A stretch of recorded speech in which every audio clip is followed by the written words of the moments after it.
Hi, I'm Nikki from Teaching Autism, and welcome to the Autism and Special Education Community Podcast. Are you an autism or special education professional? Are you a teacher or therapist looking for support and new ideas? You may even be a parent, family member, or carer. This podcast is perfect to help you find out more information, support, and get some of your questions answered. Hi, and welcome back to the Teaching Autism and Special Education Community Podcast. I am so excited to share a story with you guys today that literally blew my Instagram up last week with hundreds of messages from all of you going crazy, and you wanted to know the full story, which was a little bit too much to fit on my Instagram. So this is kind of the first personal story that I'm sharing with you guys on the podcast. So I hope you like it, and I hope you can take away some great lessons from this story. Before we start, I really want to reassure you all that I have permission from all of the relevant parties, including the student themselves, to share this story with you. I won't be sharing personal information about them that can lead directly back to who they are or where I work, but it's a story that's really powerful and something that really hit me in the heart when it happened to me last week, and I just know that there are so many great lessons to be learned from it. So this year, as many of you know, I am splitting my time between working in the classroom and working with the behaviour unit, and this is all virtual this year. And the unit is a behaviour unit where it houses students who have physical and challenging, aggressive behaviours, who just weren't in the right education setting or environment for their individual needs and abilities. So they may have been removed from the school because of behaviours, they may have been taken out of the school voluntarily to come to our behaviour unit, but either way, I want you to know that this is a really positive step in the process. So when the students come to our behaviour unit, we aren't there to fix them or change who they are. We're there to get to the bottom of everything, find the triggers and what makes them feel and react like this. And then we look at the students themselves. So we really dive deep into who they are, what do they want, and what do they need. And the plan is that we spend the year or longer if needed working with the students and helping to find them an education placement that is just perfect for their individual needs and abilities, where they can thrive and really get the most out of their education experience. So there's a group of us working there. And my work right now, because of coronavirus, is virtual, but I was working in person for a short while there before everything happened with COVID last year. So right now they have the bare minimum staff in person and the rest of us online. We contemplated going fully online, like with my class. As some of you know, I split my time between both jobs, but it just wouldn't work for the ways that we want to work with and help the students in the unit. So we just had to make some changes and adjustments instead. So all of our staff specialise in different areas, which means we're able to collaborate and work together on really helping our students, and we all bring something different to the table. So rather than making random guesses, we're able to back up our suggestions, with experience and knowledge and things that we've worked through. My role there officially is as an autism specialist, which still sounds crazy to say because honestly, when I first started all of this 10 years ago, I had no idea one day, somebody would be calling me a specialist in anything. So this is my friendly reminder that you can do anything you want in life. Anyway, moving on to my story. So we work with all of the students, but we also have our students choose a key worker. So someone who is going to be one-on-one with them throughout the year. So their main source of contact, someone who's always there for them. Very much like a buddy system. And we were all given a bunch of information about the students beforehand, so we could really get to know them as much as possible before meeting them. And from there, we worked even harder to know them in person too. So when I was going through all of the paperwork, when I first thought about taking this position last year, one of the students really stood out to me. Now, she isn't diagnosed with autism, but there are traits there that make me wonder. And so I did request for an assessment to be done. That will take a while, especially with COVID around the corner back then, and now we're in the thick of it, but that was fine. I didn't need a diagnosis to start helping her. I just wanted the process to happen, because if the diagnosis does happen, it means she'll be able to get more support in the future, and I just wanted that option available for her and for her family too. One of the other things that stood out to me was some of the information that past teachers shared about her. So she is a foster child, and she's with a great family now who love her to the moon and back, and she's really happy there. Unfortunately, that was probably the only positive thing that any teacher had to say. A lot of the other comments were things like, she hates authority, she resents teachers, she is not interested in communicating or building relationships, she refuses to do any work at all, and spends the majority of her time displaying challenging and aggressive behaviours, which makes school an inappropriate place for her. Or so it's stated on her papers. I looked through and I struggled to find anything positive written about her, and that really broke my heart. I've always tried to follow the sandwich rule where, you try to have 2 positives for every 1 negative, or not even a negative, just something that maybe isn't a whole positive, if that makes sense. Then I started to see a pattern. Every piece of paperwork from different staff members and previous foster families stated the same thing over and over. All she is interested in is becoming an adult. Nothing else interests her. Now, she is a teenager, an older teenager, so you could say she's pretty close to being an adult anyway, and I just knew that this was going to be my way in. Something I could use to help build the trust and a relationship with her. So each morning, when I first started there last year, I would walk in and I would go and sit by her. Sometimes she'd scowl at me, sometimes she'd ignore me. The first morning she scowled and she just put up with me being there. The second morning I greeted her again and she asked me to leave her alone. So I got up and I went elsewhere in the room. She looked at me across the room like I had grown 3 heads. Everyone else was starting to work with a member of staff, but I told everyone just leave her for now. Give her time. This is a new environment. She is surrounded by new staff, new students. There's a whole new rota and timetable to follow. Just give her time. After an hour, she came over to me frowning, and I was sat at my desk. And she just asked, "Why did you leave me?" I reminded her that she had asked me to leave, and now she was even more confused. She went on to say how in the past, when she asked people to leave, they would normally either argue with her or remain seated and ignore her. I shrugged and told her that her wants and needs are important to me, and if that means she wants to be left alone, that's okay with me, at least for now. She was dumbfounded, and that's when I realised I was probably the first person to respect one of her wishes. That day, she would come back and forth, talking to me or asking just little questions. She was intrigued. I didn't do any work with her at all, and some of the other staff thought I was crazy, but I had a plan.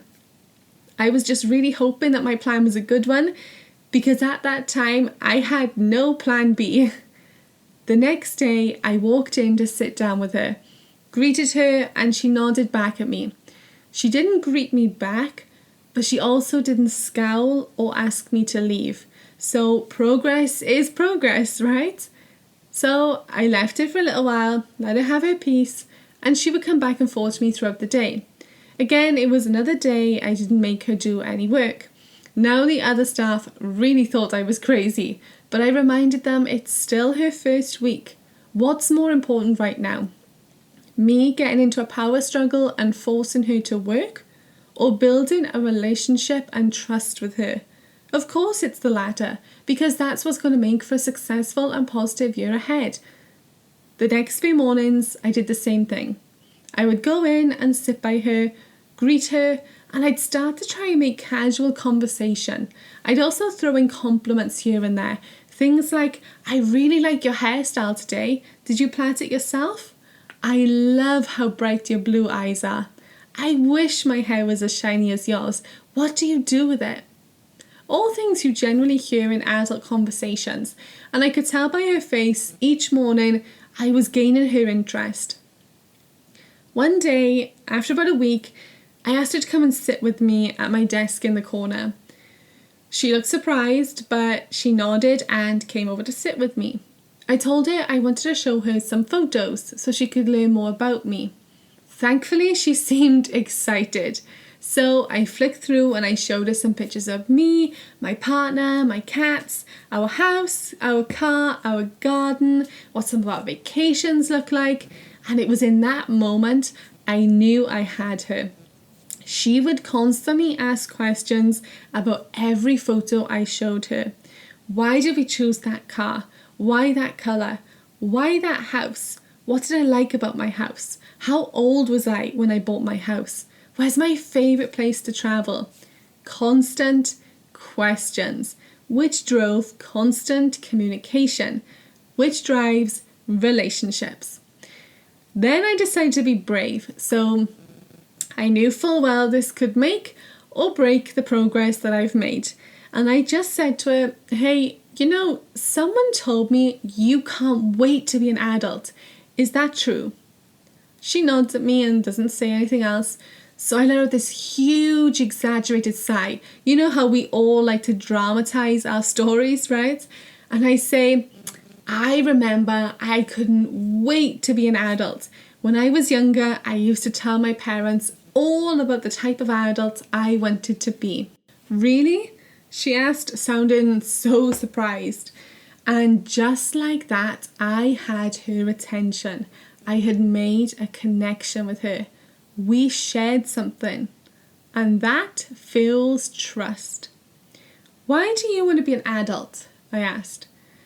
And I'll never forget the way she leaned forward on my desk, her eyebrows all furrowed like she's really concentrating, and she just says, because, Miss Nikki, I want to be in control of my life and make my own decisions.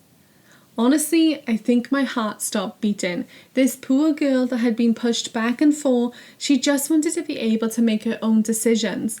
And she was so much more mature for her age than people had realised. So I offered her a deal. I would teach her how to be an adult if she would do her work with me every day. Of course, she was sceptical. Why do I want to help her? Why do I want to teach her to be an adult? So instead of going back and forth with her, we weren't really getting anywhere. I just asked her to name 3 things she wanted to learn about being an adult. The first was makeup. The second was getting a job. And the third was getting a house.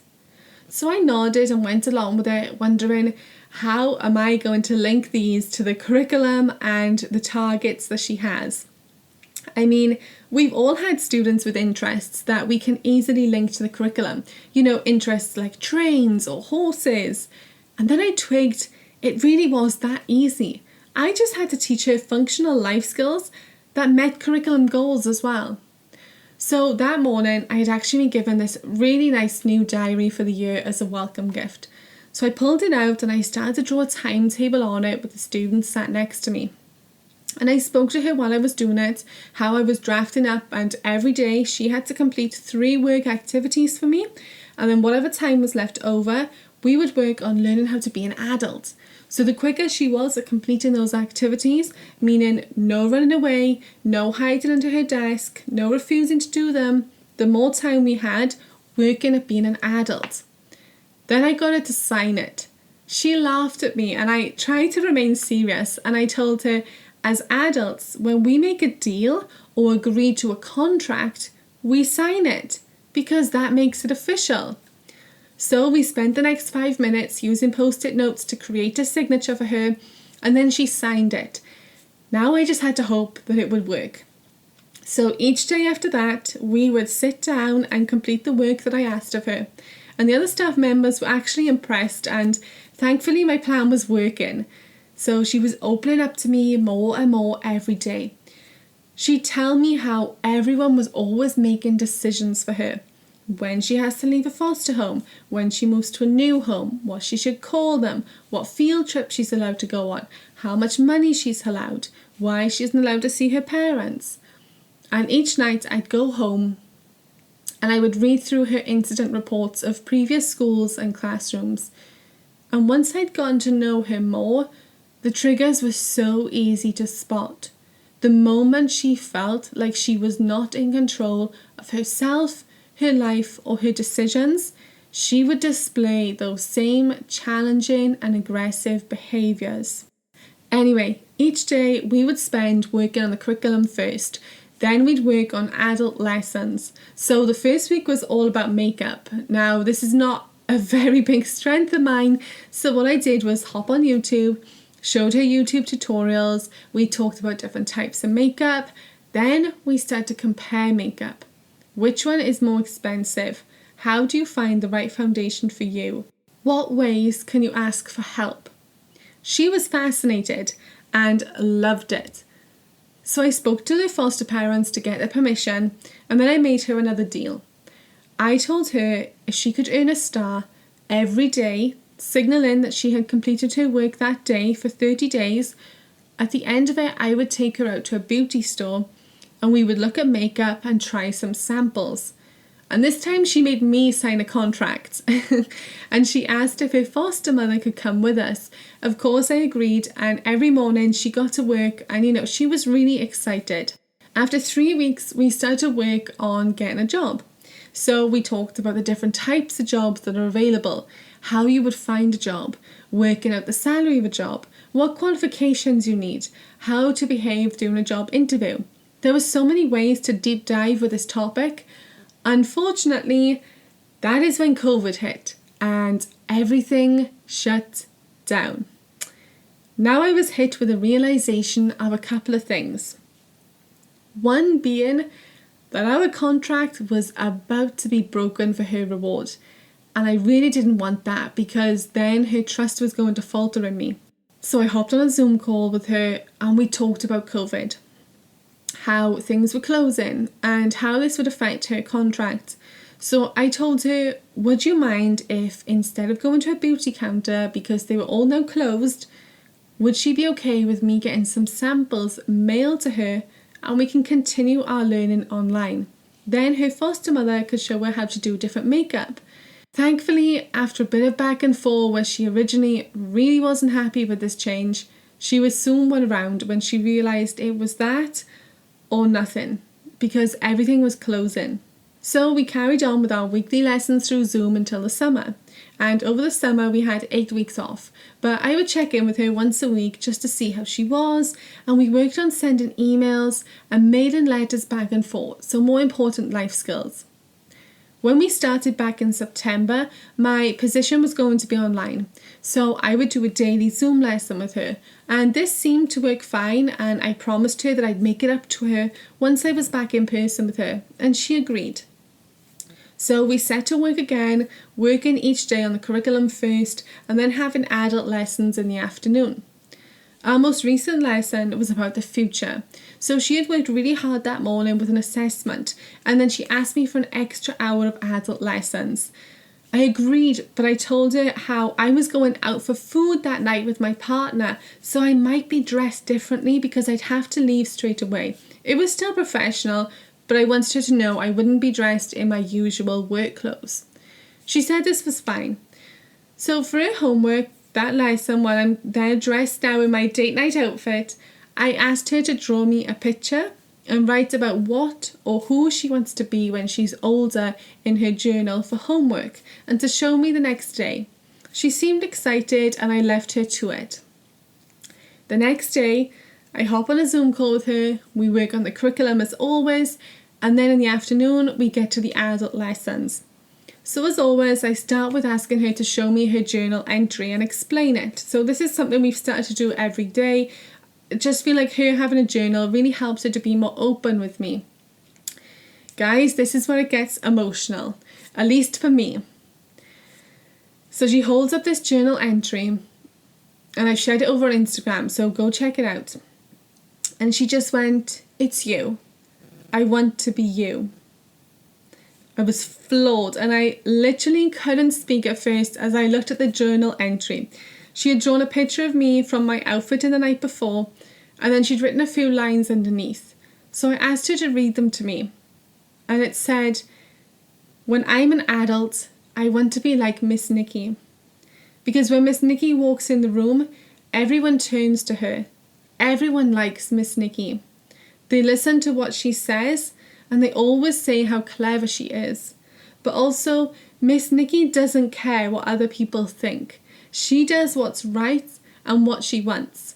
And she always looks like a boss." So I laughed at the last point because I definitely don't always look like a boss. But I was so hit with emotion. I was floored that she had picked up on enough of me and who I am to be able to write that about me. She had heard other people comment about the strange setup I had for working with her, but I did it anyway. And now she's had her best ever assessment results.